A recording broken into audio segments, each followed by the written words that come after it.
Magandang araw po, Sir Jupiter. Ako po si Joanna. Ewan ko ba kung bakit sa inyo ko naisip ikwento ang buhay ko.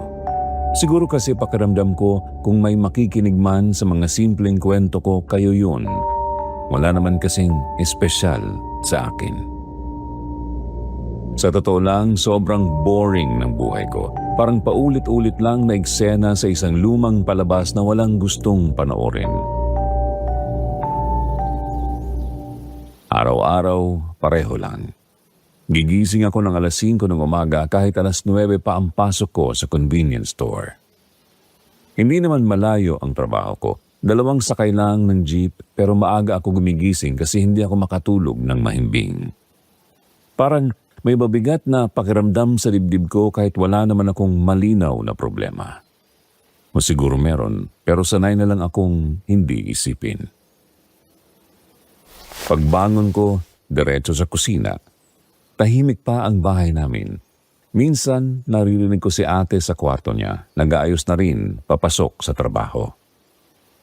Hindi kami nag-uusap masyado. Hindi naman kami magkaaway, pero may lamat na hindi na namin alam paano ayusin. Dati magkasundo kami.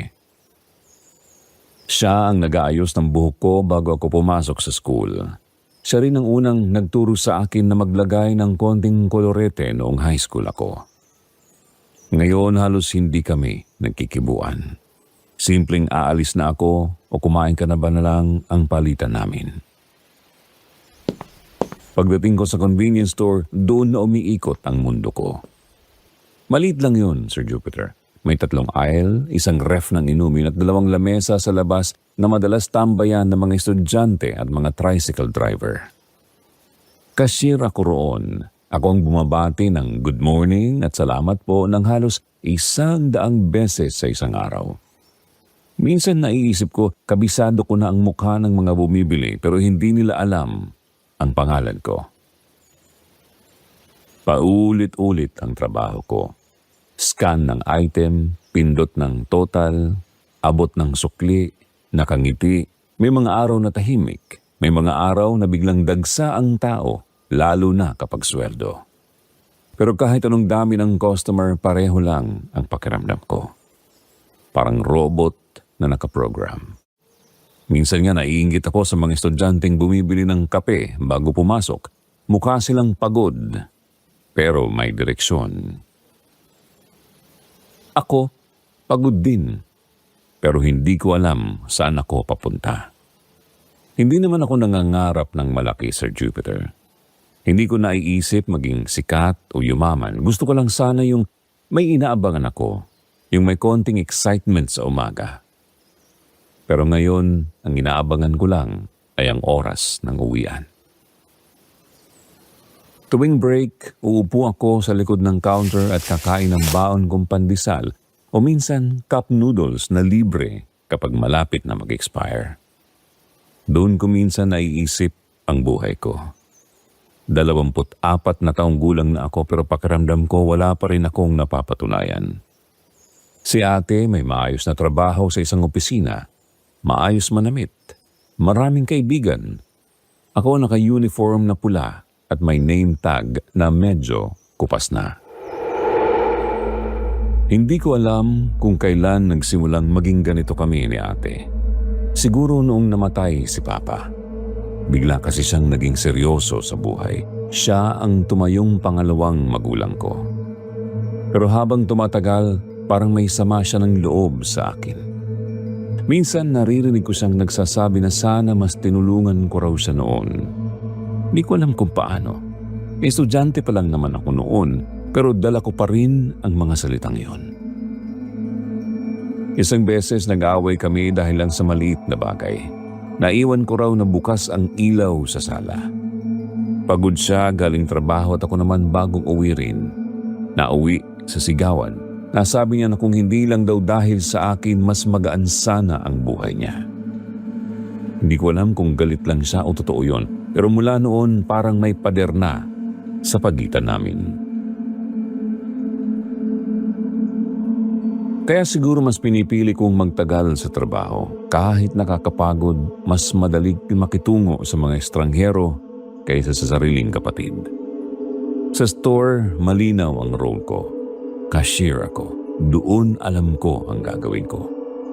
Sa bahay, hindi ko alam paano maging kapatid na tama. May mga suki kami sa convenience store na napapansin ang pagiging tahimik ko. May isang matandang lalaki na laging bumibili ng dyaryo tuwing umaga. Isang beses tinanong niya ako kung okay lang daw ba ako. Nagulat ako, hindi ko alam kung halata ba sa mukha ko ang lungkot. Ngumiti lang ako at sinabing, pagod lang. Sanay na ako magsinungaling ng ganoon. Minsan naiisip ko, Sir Jupiter, baka ako talaga ang may problema.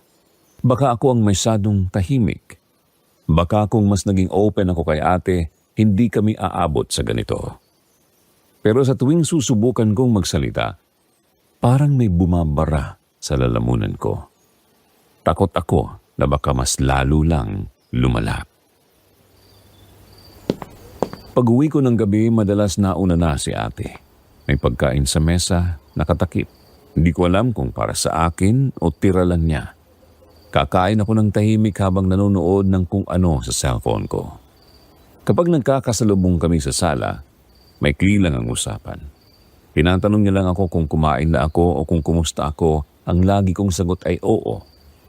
Pagkatapos nun, tapos na ang usapan. Ganoon lang lagi, Sir Jupiter. Paulit-ulit. Minsan, naiisip ko kung hanggang dito na lang ba ako. Cashier sa umaga, tahimik na kapatid sa gabi. Walang dramatic na eksena. Walang malaking problema. Pero wala ring saya. Parang kulay abo ang lahat. Pero kahit ganoon, may maliit na parte sa akin na umaasa. Hindi ko pa alam kung saan ako dadalhin ng buhay. Hindi ko alam kung maaayos pa ba namin ni ate ang lahat. Hindi ko rin alam kung may mangyayaring kakaiba sa convenience store na yun.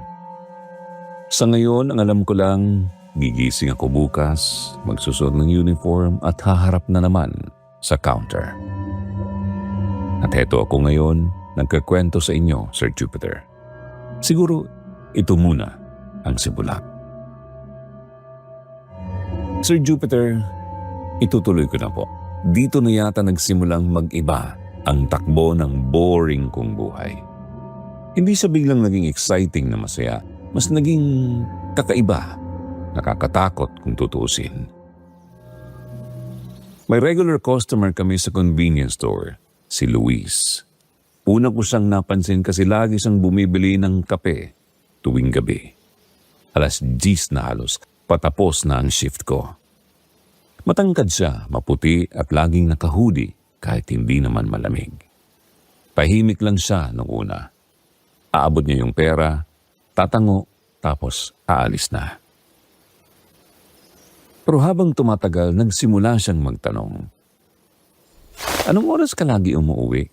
Hindi ka ba napapagod sa ganang trabaho? Dito ka lang ba malapit nakatira?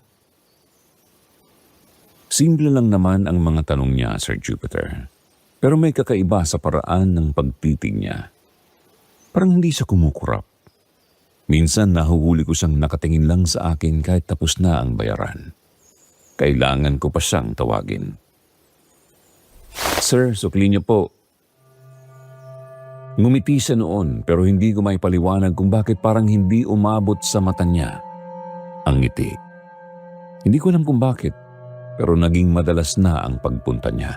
Halos araw-araw na. Minsan hindi na nga siya bumibili. Maglalakad lang sa aisle, kunwari tumitingin pero babalik sa counter para makipagkwentuhan. At ako naman, Sir Jupiter, ewan ko ba, siguro dahil sawa na ako sa paulit-ulit na araw ko. Natuwa ako na may kumakausap sa akin.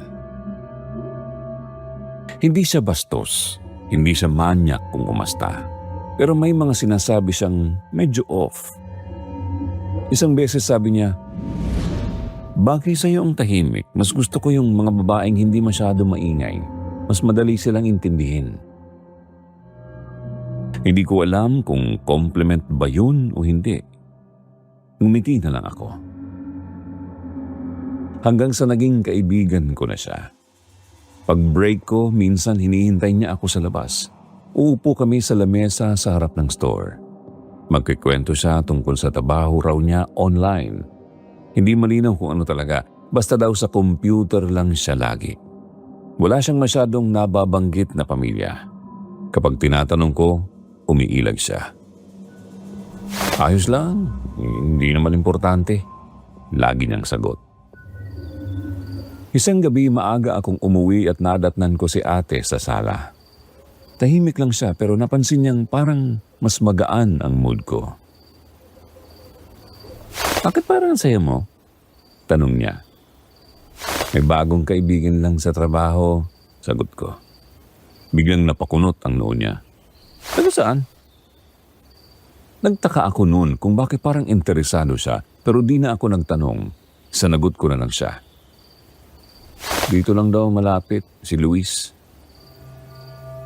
Pagkasabi ko pa lang ng pangalan, parang nagbago ang mukha ni ate. Nag-igting ang panga niya. Anong tsura? Napaisip ako noon kung bakit para bang curious siya. Matangkad, maputi, lagi nakahudi. Hindi siya sumagot agad. Tinitigan niya lang ako. Lumayo ka sa kanya, sabi niya bigla. Pero nagulat ako, Sir Jupiter, sa sinabi niya. Ha? Bakit? Napabuntong hininga siya tapos umiwas siya sa akin ng tingin. Basta, hindi maganda pakiramdam ko sa lalaking tinutukoy mo. Nainis ako, Sir Jupiter. Parang wala naman siyang basihan. Hindi niya pa nga nakakausap, huhusgahan na. Ate, kaibigan ko lang yung tao. Mabait naman siya. Hinawakan niya ako noon sa balikat at tinitigan niya ako sa mata bago siya muling nagsalita. Joanna, makinig ka sa akin. May mga taong hindi mo dapat pinapalapit sa'yo. Hindi ko na pinatulan. Pumasok ako sa kwarto ko at nagsara ng pinto. Doon ko naisip bakit ganun ang reaksyon niya. May alam ba siya o sadyang protective lang? Hindi ko sinabi kay Luis ang tungkol doon. Pero isang gabi habang nagsasara na ako ng counter, niyaya niya ako. Punta ka sa bahay ko minsan, malapit lang. Wala naman akong kasama doon. Parang may makakwentuhan man lang ako. Nagdalawang isip ako. Naalala ko ang sinabi ni ate. Pero naisip ko rin kaibigan ko naman siya. At sawa na ako sa takot-takot na yan. Gusto ko sanang subukan mabuhay ng hindi laging nag-iingat. Kaya sumama ako. Yung bahay niya, Sir Jupiter, medyo luma. Nasa dulo ng isang eskinita na madilim. Isang ilaw lang ang nakasindi sa labas. Tahimik ang paligid. Parang walang kapitbahay. Pagpasok ko, amoy kulob ang loob. Parang matagal nang walang naglilinis. Pero may mga gamit naman. Sofa, mesa, TV. Maayos na matingnan pero malamig ang pakiramdam. Hindi dahil sa aircon. Wala nga siyang aircon eh. Pasensya na ha, hindi ako madalas maglinis. Sabi niya, nakangiti. Umupo ako sa sofa. May kung anong pakiramdam na hindi ko maipaliwanag. Parang may nakatingin sa akin. Pero kaming dalawa lang naman ang nandun. Habang nagkikwento siya tungkol sa kung ano-ano, napansin ko na may isang pinto sa dulo ng hallway na bahagyang nakabukas. Madilim sa loob. Sino kasama mo dito? Tanong ko. Ako lang, sagot niya agad. Sigurado ang tono niya, pero hindi ko alam kung bakit parang may gustong bumulong sa tenga ko na hindi yun totoo. Bigla may narinig akong mahinang kaluskos. Parang may kumamot sa pader. Napatigil ako. May daga ba? Tanong ko. Wala siyang reaksyon. Parang hindi niya narinig. Luis, may narinig ka? Napakunot ang noo niya at tila ba nagtaka siya sa tanong ko. Ano? Tumahimik ulit ang paligid. Naisip ko na baka imagination ko lang. Maya-maya nakaramdam ako ng malamig na hangin sa likod ko. Parang may dumaan. Napalingon ako, pero walang tao. Sarado ang bintana. Hindi gumagalaw ang kurtina. Okay ka lang? Tanong niya. Oo. Sagot ko, pero nagsisimula na akong kabahan. Habang nakaupo ako, biglang may nahulog sa kusina. Malakas ang tunog, parang baso. Napatalon ako sa gulat. Ano yun? Sabi ko. Tumayo siya ng mabagal. Titingnan ko. Sumunod ako pero pagdating namin sa kusina, wala namang basag. Walang nahulog. Maayos ang lahat. Baka namang guni-guni mo lang, sabi niya. Napatahimik ako pero alam ko ang narinig ko. Pagbalik namin sa sala, mas mabigat na ang pakiramdam. Parang mas malamig at doon ko naramdaman yun, Sir Jupiter. Parang may humawak sa buhok ko. Mahina lang pero malinaw, parang may daliri na dumaan sa hibla. Napahawak ako sa ulo ko. May humila sa buhok ko. Ngumiti siya. Di ko alam kung bakit, pero parang may saya sa mukha niya. Wala naman dito, Joanna. Doon ako kinilabutan. Habang nakaupo ako, may naamoy akong pabango. Hindi pabango ng lalaki. Amoy babae. Matamis pero luma, parang pabango ng matatanda. Hindi ko may paliwanag, pero parang may presensya sa likod ko. Hindi ko siya nakikita, pero ramdam ko. Paglingon ko sa hallway, parang may anino na dumaan sa gilid ng pinto. Mabilis lang. Itim. Luis, mahina kong sabi. Nanginginig na ako, Sir Jupiter, that time. Sabi mo ikaw lang dito, di ba? Mabilis siyang tumango at nagtataka siyang tumingin sa akin. Oo. Pero sa likod ng sagot niya, may kung anong mali. Parang may tinatago siya at habang tumatagal parami ng parami ang kakaibang pakiramdam. May malamig na hininga sa batok ko, may mahina na parang iyak sa malayo. At minsan parang may bulong na hindi ko maintindihan. Hindi ko pa alam kung ano yun, Sir Jupiter. Hindi ko pa alam kung sino pero sigurado ako may babae roon at hindi siya masaya na nandoon ako. Sir Jupiter, hindi ko alam kung paano ko ikukwento nang hindi ako nanginginig, pero itutuloy ko. Pagkatapos ng gabing yun sa bahay ni Luis, hindi na ako naging normal. Akala ko doon lang matatapos, akala ko maka-imagination ko lang lahat. Pero pag uwi ko sa bahay, doon nagsimula ang mas malinaw. Pagpasok ko sa kwarto ko, pagod na pagod ako pero hindi ako makatulog. Nakapatay ang ilaw pero may ilaw galing sa poste sa labas na pumapasok sa bintana. Nakatalikod ako sa pinto nang bigla kong maramdaman ulit yung lamig sa batok ko. Parehong-pareho sa bahay ni Luis. Akala ko hangin lang, pero sarado ang bintana. Tapos may narinig akong mahina, parang may humihikbi. Babae, hindi malakas, parang galing sa ilalim ng kama ko. Hindi ako gumalaw. Hindi ako huminga ng malalim. Nakapikit lang ako, umaasang mawawala. Joanna. Sir Jupiter, malinaw. Hindi yun hangin at hindi yun isip ko lang. Dahan-dahan akong dumilat. Nakaharap ako sa pader pero sa gilid ng mata ko may nakita akong anino sa may aparador.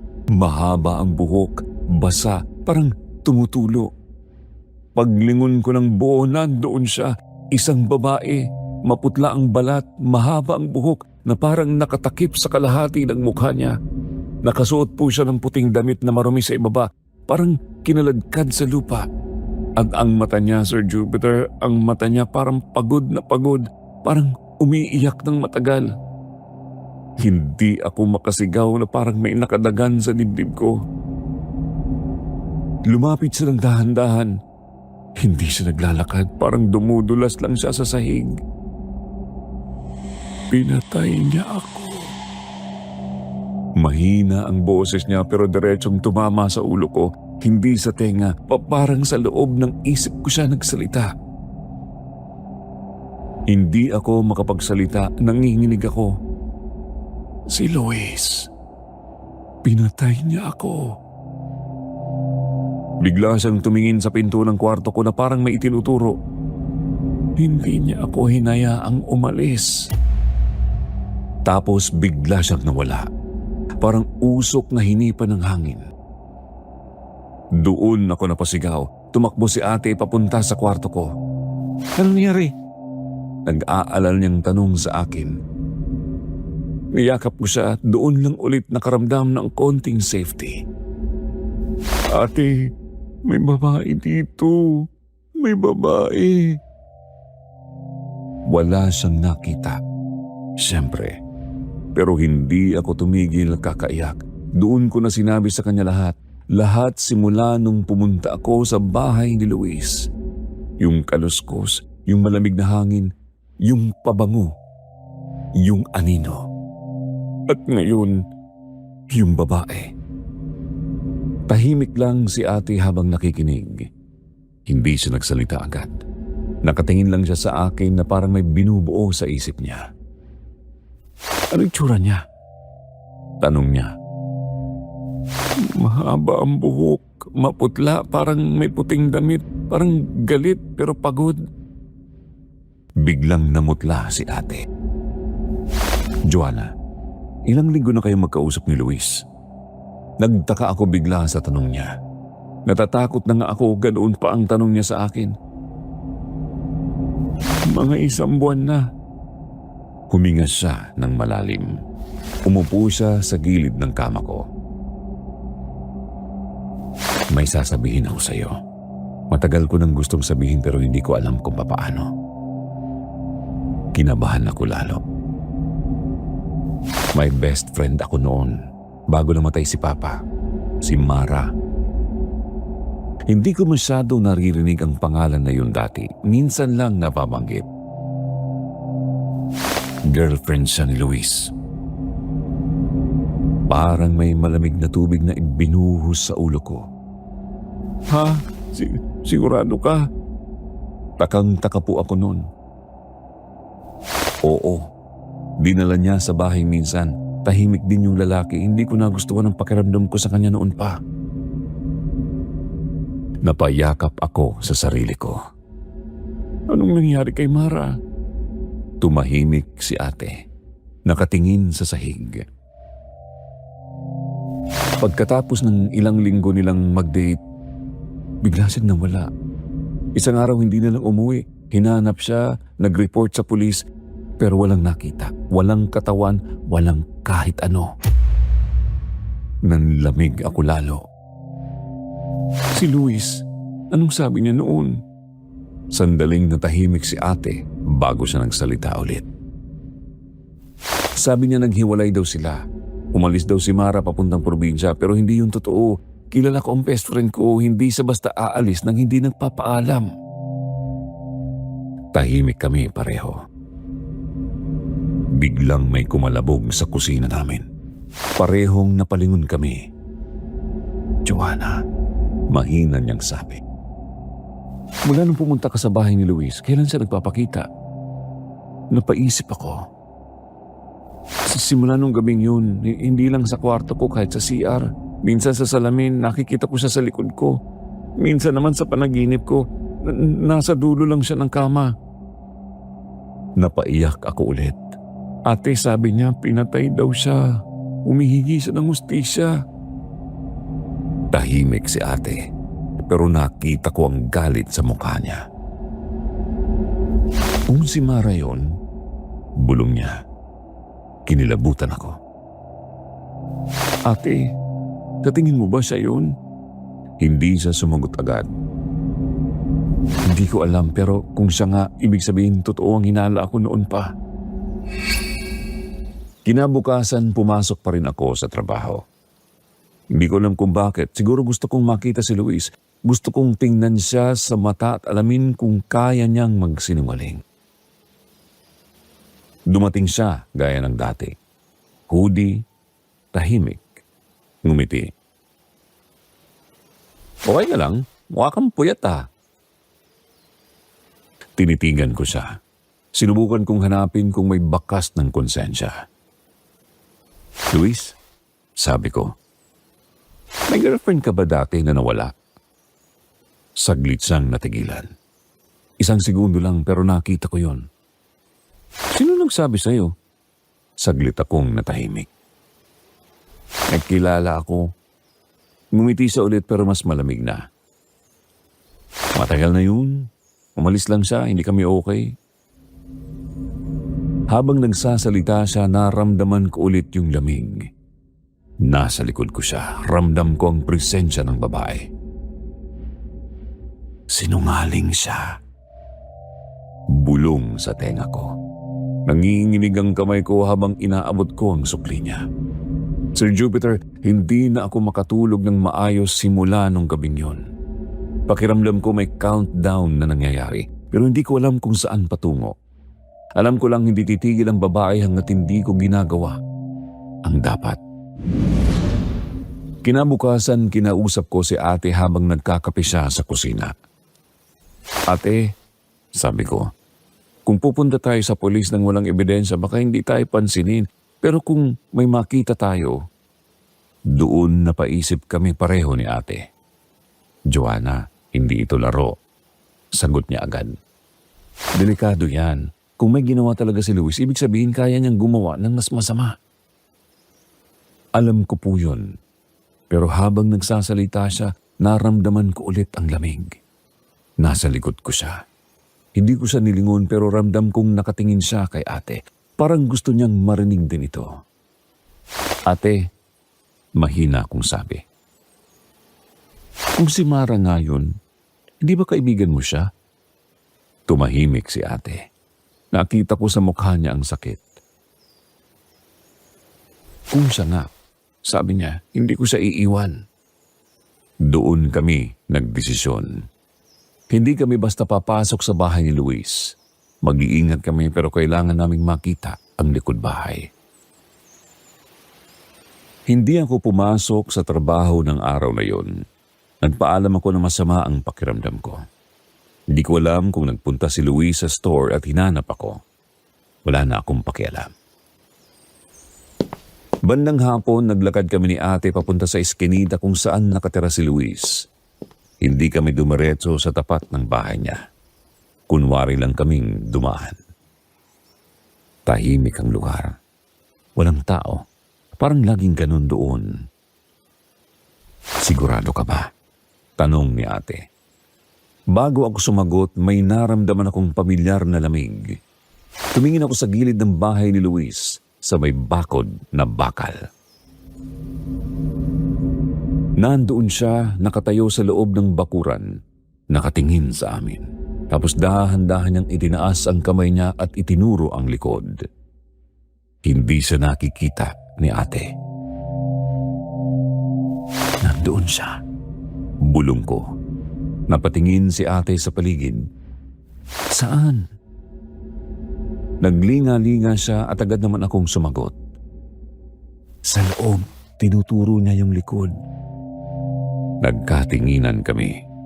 Walang ilaw sa bahay, mukhang walang tao. Dahan-dahan kaming lumapit sa gilid ng bakod. May parte roon na medyo mababa. Kita ang konting bahagi ng likod bahay. At doon ko nakita. May isang parte ng lupa na iba ang kulay, parang mas bago, mas pantay kaysa sa paligid. May konting tuyong dahon sa ibabaw pero halatang tinabunan. Yan, sabi ko, nanginginig ang daliri ko habang itinuturo. Napahawak si ate sa bibig niya. Joanna, biglang may bumukas na pinto sa loob ng bahay. Napaatras kami pareho. Lumabas si Luis sa likod. Nakatingin sa diretso sa bakod. Parang alam niyang nandoon kami. Anong ginagawa niyo dyan? Malakas niyang sabi. Hindi ko alam kung paano pero bigla kong nakaramdam ng tapang. Siguro dahil ramdam kong hindi ako nag-iisa. Luis, sabi ko, anong meron sa ilalim ng lupa dyan? Tumigil siya, saglit lang pero nakita ko ang takot sa mukha niya. Wala. Bakit? Garalgal ang boses niya that time, Sir Jupiter, at alam kong may tinatago siya. May nawawala na babae at alam ko na hindi siya umalis.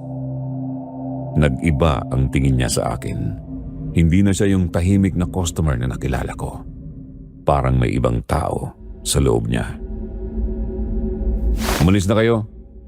Malamig niyang sabi. Huwag kayong babalik dito.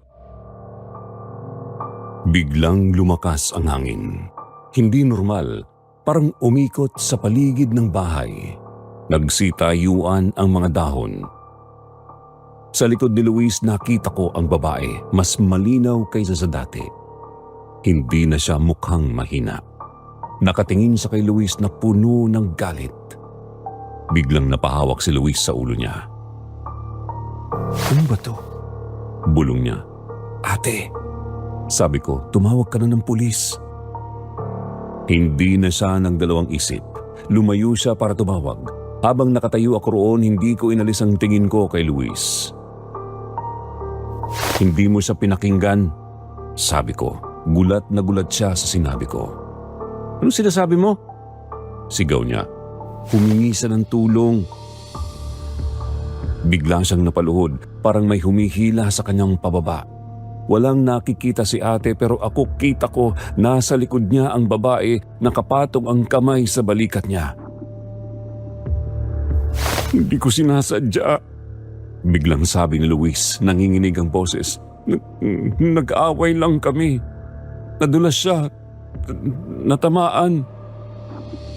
Sinungaling. Bulong ng babae sa tabi ko. Nanginginig na si Luis. Natakot ako, hindi ko alam ang gagawin ko. Narinig ko na ang sirena sa malayo. Hindi ko alam kung naririnig ba ng mga pulis ang sinasabi niya pero tuloy-tuloy siya sa pag-iyak at pag-amin. Pagdating ng mga pulis, nakita nila ang itsura niya. Pawis na pawis, parang may kausap na wala naman doon. Hindi ko na alam ang mga sumunod na eksena ng malinaw. Basta ang alam ko, hinukay nila ang parte ng lupa sa likod bahay at nandoon nga. Hindi ko na ilalarawan, Sir Jupiter, pero totoo siya. Hindi siya umalis, hindi siya naglayas, hindi siya nawala lang. Tahimik akong nakatayo habang kinukuha nila ang ebidensya. Nasa tabi ko si ate, umiiyak. Bigla kong naramdaman ang huling lamig. Paglingon ko, nandoon siya sa tabi ko, hindi naggalit ang mukha niya. Hindi na malungkot. Parang payapa na. Salamat. Bulong niya. Sa unang pagkakataon, ngumiti siya at dahan-dahan siyang naglaho. Hindi parang usok, hindi parang anino, parang ilaw na pinatay. Simula noon, wala na siyang paramdam. Si Luis dinala ng pulis.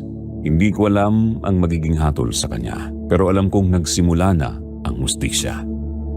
Si ate, mas naging malapit kami. Mas madalas na kaming mag-usap, parang may nabunot na tinik sa pagitan namin. At ako, Sir Jupiter, hindi na boring ang buhay ko. Nakakatakot, oo, pero doon ko napatunayan na kahit tahimik lang ako, kaya ko palang tumindig. Hindi ko pa alam ang buong totoo, Sir Jupiter, at hindi ko pa alam kung paano ko tutulungan ang babaeng yon.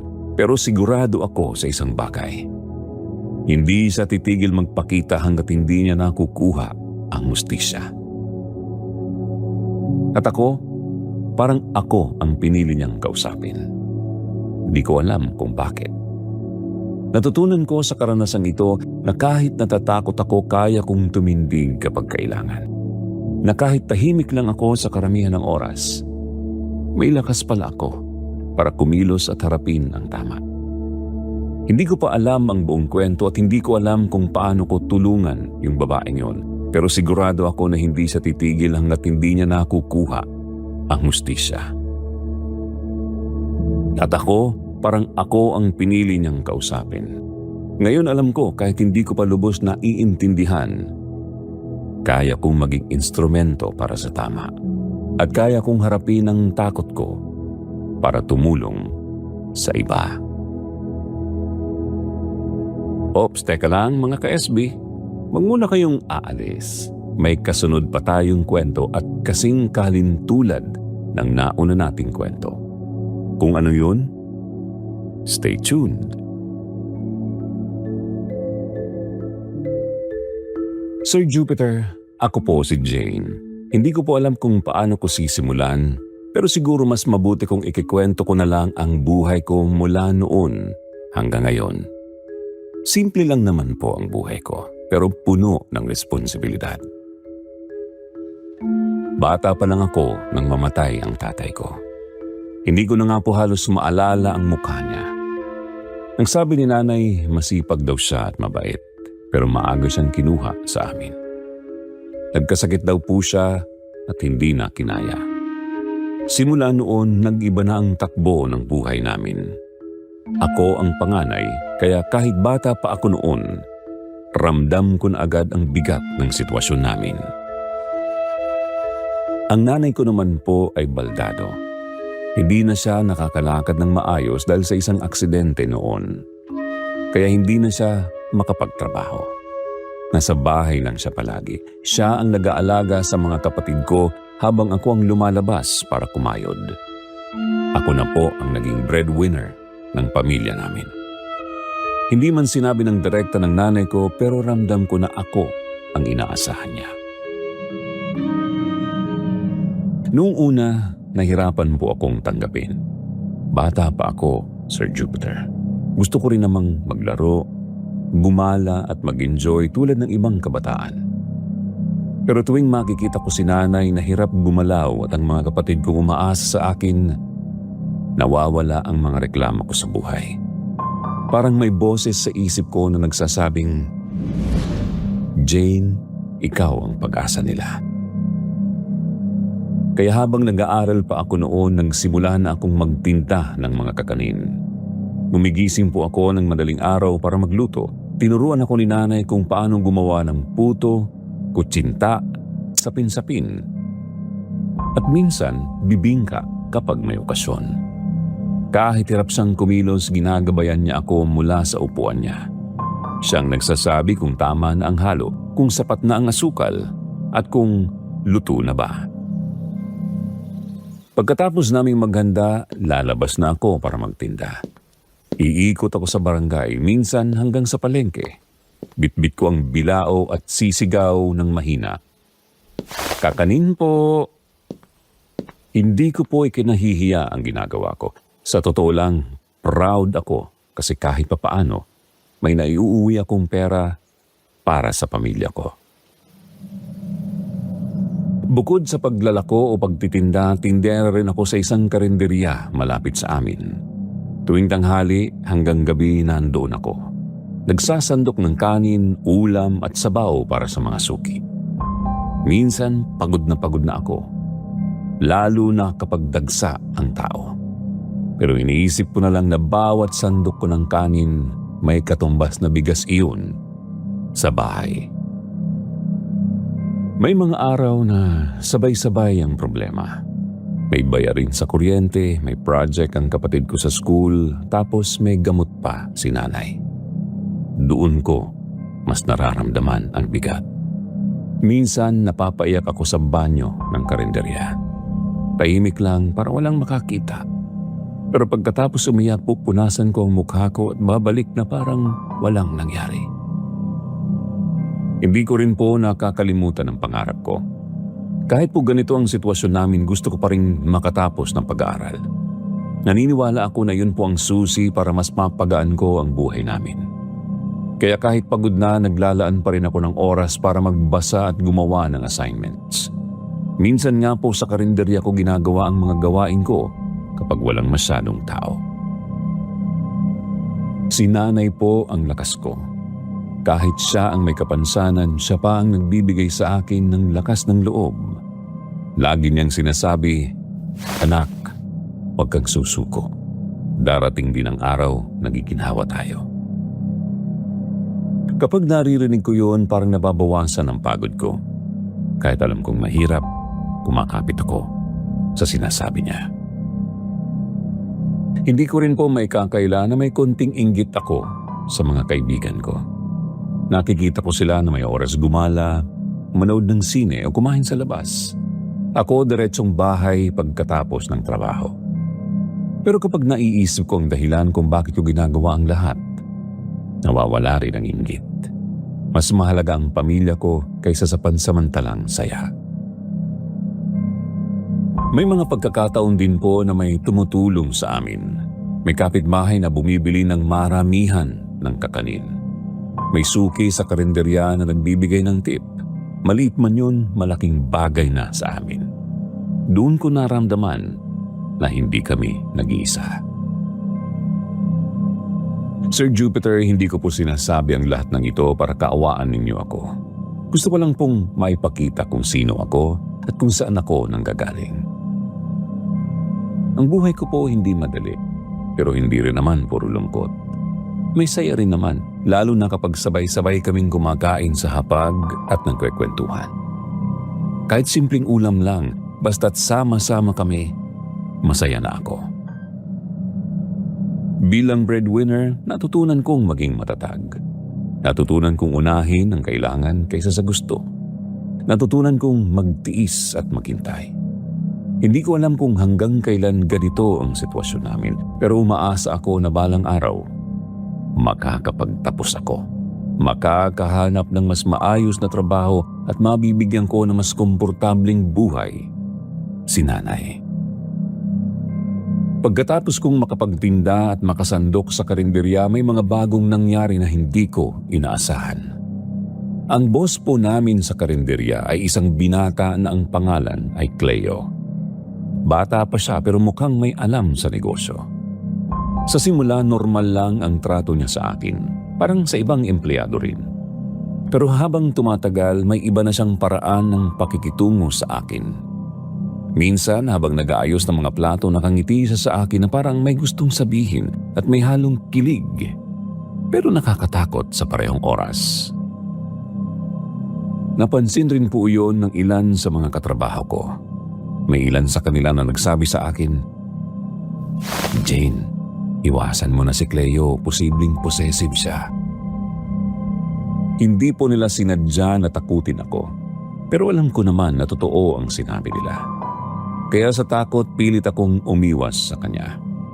Hindi ko po gusto ang gulo at ayoko rin na magkaroon ng problema sa trabaho.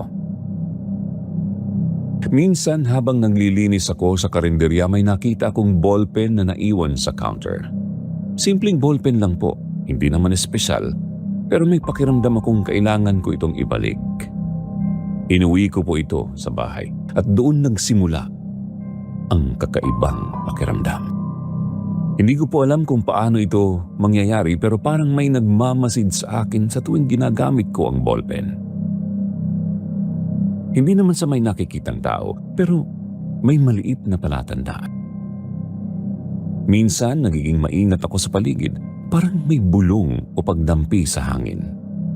May mga bagay na hindi ko may paliwanag, parang may naglalagay sa aking bag ng maliit na nota o may mga kakaibang marka sa papel na ginagamit ko. Iba-iba po ang paraan ng pagpaparamdam. May mga oras na parang malamig ang paligid. May mga sandali na parang may humawak sa balikat ko kahit wala namang tao. At may mga pagkakataon na parang may nakatingin sa akin sa dilim. Natatakot po ako minsan, pero hindi ko rin maalis ang pagkausisa. Kaya inuuna ko po ang pagiging maingat. Iniisip ko kung sino ang maaaring gumawa nito at kung bakit. May halong kaba at curiosity sa pakiramdam ko. Kahit na gusto ko sanang sabihin sa iba, natatakot ako baka mas kumalat ang chismis o baka may masama na mangyari sa akin. Sa mga sandaling yun, naaalala ko po kung paano ako nagtiis noon. Sa kabila ng hirap, natutunan kong maging matatag at mag-ingat.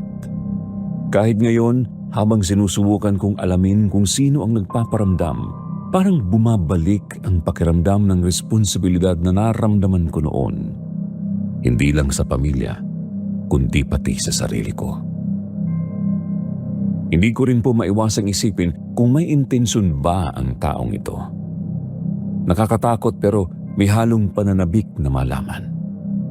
Hindi ko pa rin po maipaliwanag ang eksaktong pakiramdam, parang kilig pero may halo ring kaba at takot. Minsan nga sinasabi ko sa sarili ko, Jane, baka naman naglalaro lang siya ng biro. Pero may mga pagkakataon na hindi lang biro ang nararamdaman ko. Hindi ko rin pumasabi kung kailan titigil ang mga ganitong pangyayari.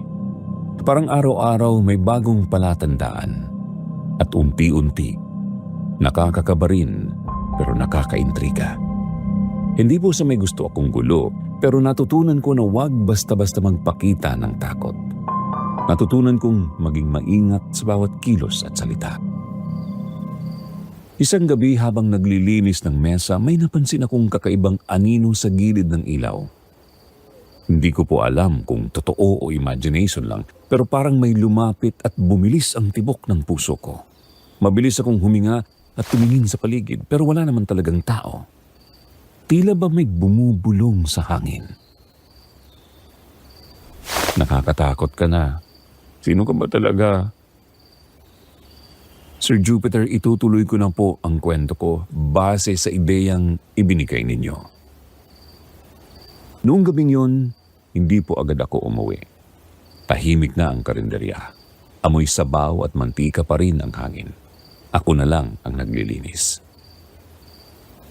Habang pinupunasan ko ang mesa, dala-dala ko pa rin ang bigat ng pakiramdam na parang may nakatingin.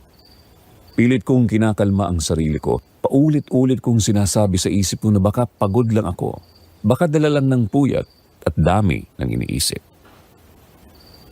Pero biglang bumigat ang paligid. Hindi ko po alam kung paano ko ipapaliwanag, Sir Jupiter. Parang huminto ang oras. Hindi gumagalaw ang kurtina kahit may hangin naman sa labas. Narinig ko ang mahinang kaluskos, parang yabag ng paa na hindi ko makita kung saan nanggagaling. Humigpit ang hawak ko sa basahan. Doon ko po siya nakita. Sa gilid ng ilaw, unti-unting lumitaw ang anyo ng isang lalaki. Hindi siya biglang sumulpot, hindi rin siya biglang nawala. Parang dahan-dahan lang siyang hinulma ng dilim. Matangkad siya, payat at simple lang ang suot. Mukha siyang normal, Sir Jupiter. Kung hindi lang sa kakaibang lamig na dala niya, iisipin kong tao lang talaga siya. Napatigil po ako. Hindi ko alam kung sisigaw ba ako o tatakbo, pero parang may pumigil sa akin. Parang may nagsabi sa loob ko na huwag muna. Nanginginig ang tuhod ko pero nanatili akong nakatayo. Jane, sabi niya mahinahon ang boses. Napasinghap po ako. Paano mo alam ang pangalan ko? Tanong ko, halos pabulong. Ramdam ko na ang tibok ng puso ko sa tenga ko. Ngumiti siya ng kaunti. Hindi nakakatakot ang ngiti niya pero hindi rin nakakapanatag. Huwag ka matakot. Hindi kita sasaktan. Sabi niya. Doon ko na po napatunayan na hindi siya normal dahil kahit mahinahon ang boses niya, parang hindi galing sa bibig niya ang tunog. Parang galing sa paligid. Kung hindi ka tao, ano ka? Sabi ko, nanginginig pa rin. Tahimik lang siya sandali. Tumingin siya sa paligid. Parang sinusuri ang lugar. Sabihin na lang natin na isa akong naiwan. Sagot niya, isang aninong may dahilan. Lalong lumakas ang kaba ko. Gusto ko sanang tumakbo palabas pero hindi ko magawa. Parang mabigat ang paa ko. Naisip ko si nanay, ang mga kapatid ko at naisip ko na ayoko may mangyaring masama sa akin. Bakit ka po nagpaparamdam sa akin? Tanong ko. At bakit may kinalaman ang ballpen na yun?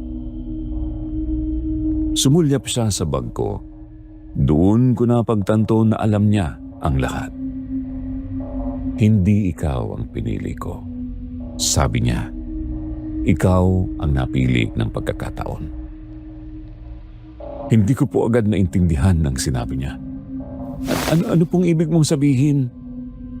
Huminga siya ng malalim. kahit parang hindi naman siya humihinga. May mga bagay na hindi dapat mapunta sa maling kamay, paliwanag niya. At may mga taong kailangang mabantayan. Napakunot noo ako. Si Cleo ba? Bigla kong nasabi. Napatingin siya sa akin. Sa unang pagkakataon nakita ko ang gulat sa mukha niya. Kilala mo siya? Sabi niya. Oo. Sagot ko. Boss ko siya sa karinderya. Doon po siya tumango. Mabuting tao si Cleo. Sabi niya at kilalang kilala ko siya. Napatitig po ako sa kanya. Paano mo po nasabing mabuti siya? Tanong ko. Multo ka. Hindi ko sinasadya ang tono ko, Sir Jupiter. Lumabas lang talaga ang duda ko. Paano ko maniniwala sa isang hindi ko maintindihan ang pinanggalingan? Hindi siya nagalit, sa halip ngumiti siya ng bahagya. Hindi dahil hindi na ako nabubuhay, masama na ako, sabi niya. At hindi rin dahil buhay ang isang tao ay siguradong mabuti. Napaisip po ako, totoo naman ang sinabi niya, pero mahirap pa rin tanggapin. Kung mabuti si Cleo, bakit ako natatakot sa kanya minsan? Sabi ko. Tahimik siya ulit. Tumingin siya sa sahig, parang may inaalala. May mga taong hindi marunong ipakita ang tunay na damdamin. Sagot niya. May mga kilos na napagkakamalang masama kahit hindi iyon ang intensyon. Dagdag pa niya at nakuha niya ang simpatya ko dahil sa sinabi niya. Sigurado ka? Tanong ko. O baka naman gusto mo lang siyang ipagtanggol. Tumingin siya diretso sa akin. Doon ko nakita ang lungkot sa mata niya. Kung gusto kitang linlangin, matagal ko na sanang ginawa. Sabi niya. Hindi ko po alam kung bakit pero naniwala ako. Siguro dahil sa paraan ng pagsasalita niya. Walang pilit, walang pananakot. Bakit niyo naman po sinasabi sa akin na lahat ng ito? Tanong ko ulit. Anong pakay mo? Lumapit siya ng kaunti. Hindi siya humawak pero ramdam ko ang lamig. Dahil ikaw ang nakakakita. At dahil matatag ka. Sagot niya. Napailing po ako. Matatag? Sabi ko. Araw-araw akong natatakot. Ngumiti siya. Ang tapang, hindi kawalan ng takot, kundi ang pagpapatuloy kahit may takot. Hindi ko alam kung maiiyak ako o matatawa. Parang biglang bumigat ang lahat ng pagod ko sa buhay. Pero sabay gumaan din. Kung totoo ang sinasabi mo, bakit parang lalo akong nalalagay sa alanganin? Saglit siyang natigilan. Dahil ang mga sagot, hindi palaging komportable. Naglakad siya papalayo, papunta sa pintuan. Bago siya tuluyang mawala, humarap siya sa akin. Sabi niya, mag-ingat ka. Hindi lahat ng nagpaparamdam ay may mabuting pakay. At huwag mong husgahan agad si Cleo. Nagulat at nagtaka ako sa sinabi niya. Tanong ko naman, paano kung mali ka? Ngumiti siya sa huling pagkakataon. Sabi niya, kung mali ako, may pagkakataon ka pa rin pumili. At doon na po siya tuluyang nawala. Nang makabawi ako, napaupo ako sa upuan. Nanginginig pa rin ang kamay ko. Hindi ko alam kung paniniwalaan ko ang lahat ng nangyari. Pero alam ko, Sir Jupiter, na hindi yun panaginip. Totoo ang lamig, totoo ang boses, totoo ang pakiramdam. Pag-uwi ko sa bahay, tahimik na ang lahat. Natutulog na si nanay at ang mga kapatid ko. Umupo ako sa tabi ng bintana, hawak ang ballpen. Tumingin ako sa langit, unti-unti nang nagliliwanag. Sa liwanag ng umaga, naisip ko ang sinabi niya tungkol kay Cleo, tungkol sa pagpili. Hindi ko pa rin alam kung ano ang paniniwalaan ko. Pero isang bagay ang sigurado ako. Hindi na magiging simple ang mga susunod na araw ko. Pagkatapos ng gabing yon, halos hindi ako nakatulog. Kahit nakahiga ako sa banig, dilat ang mata ko. Paulit-ulit bumabalik sa isip ko ang mukha ng lalaking nagpakita sa akin. Ang boses niya, ang mga sinabi niya tungkol kay Cleo. Gusto kong isipin na panaginip lang ang lahat, pero ramdam ko pa rin ang lamig sa balat ko. Ramdam ko pa rin ang bigat sa dibdib ko. Nang mag-umaga, bumangon ako kahit kulang sa tulog. Kailangan ko pa rin magtinda. Kailangan ko pa rin magtrabaho. Wala akong karapatang huminto dahil lang sa takot ko. Habang nagluluto ako ng kakanin, tahimik lang si nanay. Pero ramdam niya yata na may bumabagabag sa akin. Anak, may problema ka ba? Tanong niya habang nakaupo siya sa gilid ng kusina. Napatingin po ako sa kanya. Gusto kong sabihin ang totoo pero natakot ako. Ayokong madagdagan ang alalahanin niya. Kaya ngumiti na lang ako kahit pilit. Wala po, Nay. Medyo pagod lang. Tumango siya pero alam kong hindi siya kumbinsido. Mag-ingat ka palagi ha. Makinig ka sa pakiramdam mo. Hindi ko alam kung bakit pero parang may kurot ang sinabi niya. Parang tama siya kahit hindi niya alam ang buong kwento.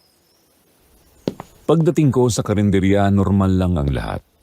Maaga pa kaya kaunti pa lang ang tao. Amoy sinigang at pritong isda ang hangin. Kinuha ko ang basahan at nagsimulang maglinis ng mesa. Habang ginagawa ko yun, napapatingin ako paminsan-minsan sa pinto. Parang umaasa akong may makita o baka natatakot akong may makita. Dumating si Cleo bandang 10:00 ng umaga. Suot niya ang usual niyang damit. Simple lang pero malinis. Nakangiti siya sa mga empleyado, nagtanong kung kumusta ang benta. Nang makita niya ako, sandali siyang napatigil. Nagkatitigan kami pero agad din siyang umiwas ng tingin. Hindi ko alam kung bakit pero doon ko naramdaman ang kaba. Naalala ko ang sinabi ng lalaking nagpakita sa akin na huwag ko raw husgahan agad si Cleo. Pero paano ko yung gagawin kung may takot na akong nararamdaman? Habang nagsasandok ako ng kanin, napansin kong paminsan-minsan ay nakatingin si Cleo sa akin. Hindi siya nagsasalita pero ramdam ko ang presensya niya. Hindi naman siya gumagawa ng masama pero parang may gusto siyang sabihin na hindi niya mailabas. Lumipas ang oras, dumami ang tao, naging abala ang lahat. Pero sa gitna ng ingay parang may bumubulong sa isip ko. Yung ballpen, yung lalaking nagsabi na may mga bagay na hindi dapat mapunta sa maling kamay. Sa break ko, umupo ako sa isang sulok at binuksan ko ang bag ko. Kinuha ko ang ballpen. Simpleng itim lang siya, may kaunting gasgas, walang pangalan, walang kakaiba kung titignan. Pero para sa akin, parang mabigat siya. Huminga ako ng malalim. Kailangan ko na itong ibalik. Bulong ko sa sarili ko. Hindi ko na pinalampas ang pagkakataon. Nang humupa ang dagsa ng tao, lumapit ako kay Cleo. Nasa counter siya, nagbibilang ng barya. Napatingin siya sa akin na parang nagulat. Ano yun, Jane? Tanong niya. Kinabahan po ako. Nanginginig ang kamay ko habang inilalabas ko ang ballpen. Sir, sabi ko, may nakita po akong ballpen ilang araw na ang nakalipas. Sa counter po yata yun naiwan. Baka sa inyo po. Nang makita niya ang ballpen, parang may humampas sa kanya. Bigla siyang napahinto. Hindi niya agad kinuha. Tinitigan lang niya yun. Parang may matinding alaala na bumalik. Sa akin yan. Sabi niya, mahina ang boses. Iniabot ko sa kanya. Pagkahawak niya sa ballpen, napayuko siya. Hindi ko po inaasahan ang sumunod na nangyari. Bigla siyang napaiyak. Tahimik lang ang iyak niya, Sir Jupiter. Hindi yung hagulgol, pero ramdam mo ang bigat. Parang matagal na niyang kinikimkim. Parang matagal na niyang pinipigilan. Nagulat ako at hindi ko alam ang gagawin. Sir, okay lang po ba kayo? Tanong ko, halos pabulong. Hindi siya agad sumagot. Pinunasan niya ang mata niya pero may luhang tumulo pa rin. Pasensya ka na, sabi niya. Hindi ko inaasahan na makikita ko pa ito. Nagulat ako siyempre, Sir Jupiter. May ibig po bang sabihin ang ballpen na yan sa inyo? Tanong ko. Huminga siya ng malalim. Tumingin siya sa akin at doon ko nakita ang lungkot sa mata niya. Hindi yung nakakatakot na lungkot, kundi yung lungkot ng taong may nawalang mahalaga. Sa kapatid ko ito, sabi niya. Matagal na siyang wala. Parang may malamig na dumaan sa likod ko at biglang pumasok sa isip ko ang lalaking nagpakita sa akin. Ang sinabi niyang kilalang kilala niya si Cleo. Hindi ko po alam, sabi ko. Pasensya na po kung umiling siya. Hindi. Sabi niya, salamat nga sa iyo. Akala ko hindi ko na makikita yan ulit. Malapit ba kayo? Tanong ko. Tumango siya. Sobrang lapit. Sagot niya. Siya ang nagturo sa akin ng maraming bagay. Siya ang dahilan kung bakit ko sinubukan ang negosyong ito. Tahimik po akong nakinig. Sa unang pagkakataon nakita ko si Cleo hindi bilang boss, kundi bilang isang taong may sugat din. Isang taong may pinanggalingang sakit. Palagi niya itong dala. Dugtong niya hawak-hawak ang ballpen. Sabi niya, kahit simpleng gamit lang, mahalaga kung sino ang may-ari. Hindi ko po alam ang sasabihin ko pero biglang lumakas ang loob ko. Siguro dahil sa lahat ng nangyari. Siguro dahil gusto ko ng linaw. Kapatid mo pala ang may-ari ng ballpen na yan, sabi ko. Nang itanong ko kay Cleo kung kapatid niya ang may-ari ng ballpen, matagal siyang hindi nakasagot. Nakatingin lang siya sa hawak ng ballpen. Parang ayaw niyang bitawan. Parang natatakot siyang mawala ulit. Kita ko sa mata niya ang halo ng saya at sakit. Oo, sagot niya sa wakas. Kapatid ko yun. Bunso namin siya. Parang may bumagsak sa loob ng dibdib ko. Doon, Sir Jupiter, parang nagdugtong-dugtong ang lahat. Ang mga pagpaparamdam, ang mga bulong, ang lamig. Ang lalaking nagsabi sa akin na kilalang kilala niya, si Cleo. Bigla kong naintindihan kung bakit hindi masama ang pakiramdam ko sa kanya kahit natatakot ako. Huminga ako ng malalim. Kinabahan ako pero alam kong kailangan kong magsalita. Sir Cleo, may sasabihin po sana ako sa inyo. Hindi ko po alam kung maniniwala kayo. Tumingin siya sa akin. Ano yun? Tanong niya. Mahinahon na ulit ang boses. Saglit akong natahimik. Inisip ko kung paano ko sisimulan. May nagpapakita po sa akin, sabi ko.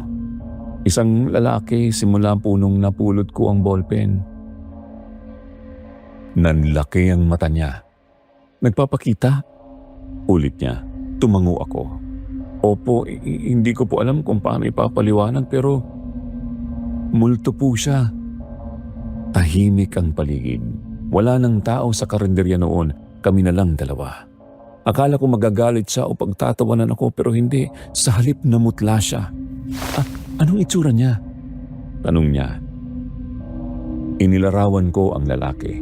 Ang tangkad, ang payat na katawan, ang simpleng suot, ang lungkot sa mata.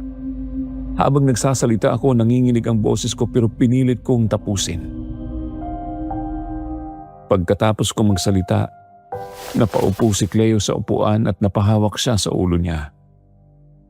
Siya yun, sabi niya, halos pabulong. Siya ang kapatid ko. Parang sabay kaming nawalan ng lakas. Umupo rin ako at doon na po tumulo ang luha ko. Hindi ko alam kung bakit ako umiiyak. Siguro dahil sa bigat ng lahat. Siguro dahil sa awa. Siguro dahil sa takot na unti-unting napalitan ng lungkot. Dugtong ko, sabi po niya, mabuti raw po kayo at huwag ko raw kayong husgahan agad. Doon na po tuluyang umiyak si Cleo. Hindi na niya napigilan, tinakpan niya ang mukha niya at tumagulgol. Hindi ko siya hinawakan. Umupo lang ako sa tabi niya, pinapakinggan ang iyak niya. Ramdam ko ang sakit na matagal niyang kinimkim. Matagal na siyang wala, sabi niya sa pagitan ng iyak. Hindi man lang ako nakapagpaalam ng maayos. Tahimik kaming dalawa sandali hanggang sa siya na mismo ang nagsalita. Salamat, sabi niya. Salamat at ikaw ang nakakita sa kanya. Salamat din at ibinalik mo ang ballpen. Ngumiti ako kahit may luha. Sabi ko, siguro gusto lang niyang magpaalam. Kinagabihan, hindi pa rin po ako umuwi agad. Nag-usap kami ni Cleo. Hindi na bilang boss at empleyado kundi bilang dalawang taong may dinadalang bigat. Iminungkahi niya na magsindi kami ng kandila. Sa maliit na mesa sa gilid ng karinderya, nagsindi kami ng kandila. Tahimik ang paligid. Amoy wax at ulam na malamig na. Nagdasal po kami, simple lang, walang ingrande.